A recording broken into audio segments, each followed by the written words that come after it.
My dear friends, Assalamu alaikum. Welcome to medicine and health info channel. আশা করি আল্লাহর রহমতে আপনারা ভালো আছেন। বন্ধুগণ, আজকের ভিডিওতে আমরা পুরুষের দ্রুত বীর্যপাতের কারণ এবং তার সমাধানের জন্য একটি ট্যাবলেট এবং ট্যাবলেটের কাজ, জেনেরিক নাম, প্রস্তুতকারক কোম্পানির নাম, দাম, খাওয়ার নিয়ম এবং সাইড এফেক্টস বা পার্শ্ব প্রতিক্রিয়া সম্পর্কে আলোচনা করব। তাই ভিডিওটি অত্যন্ত ধৈর্য সহকারে শেষ পর্যন্ত দেখার অনুরোধ রইল। তবে ভিডিওটি শুরু করার আগে আপনাদের প্রতি আমার অনুরোধ, আপনি যদি আমার চ্যানেলে নতুন হয়ে থাকেন তাহলে অবশ্যই চ্যানেলটি সাবস্ক্রাইব করে লাইক, কমেন্টস এবং শেয়ার করতে ভুলবেন না। ডিয়ার অডিয়েন্স, বিবাহিত পুরুষদের সহবাস বা যৌন মিলনের সময় দ্রুত বীর্যপাত একটি স্বাভাবিক ঘটনা নয়, এটি একটি রোগ। এই রোগ সমাধানের জন্য আমরা যে ট্যাবলেটটি সেবন করতে পারি তার নাম হলো ইজালং ট্যাবলেট, যেটির মাত্রা 30 মিলিগ্রাম এবং 60 মিলিগ্রাম। এটির গ্রুপ বা জেনেরিক নাম হলো ডেবক্সেটিন হাইড্রোক্লোরাইড।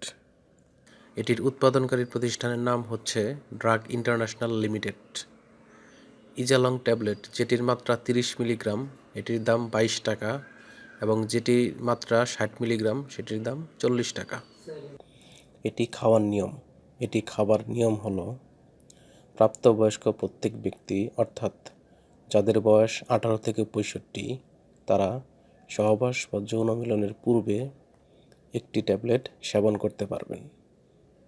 তবে যে কোনো ঔষধ সেবনের পূর্বে ডাক্তারের পরামর্শ ব্যতীত সেবন করা ঠিক নয়, তাই ডাক্তারের পরামর্শ নেওয়া অনিবার্য।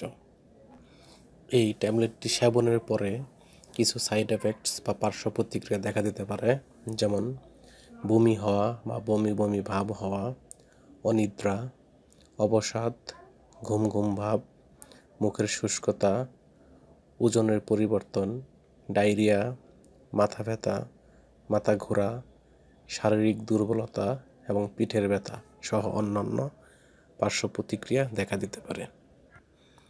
গর্ভবতী মহিলা এবং স্তন্যদানকালীন সময়ে মহিলাদের এই ট্যাবলেটটি সেবনের পূর্বে অবশ্যই ডাক্তারের পরামর্শ নিতে হবে। তবে প্রেগন্যান্ট অবস্থায় এটি সেবন না করাই ভালো। যে কোনো ঔষধ আলো ও তাপ থেকে দূরে ঠান্ডা এবং শুষ্ক স্থানে রাখতে হবে এবং যে কোনো ওষুধ ক্রয়ের পূর্বে অবশ্যই ঔষধের উৎপাদনের তারিখ এবং মেয়াদ উত্তীর্ণের তারিখ দেখে কিনতে হবে। ধন্যবাদ।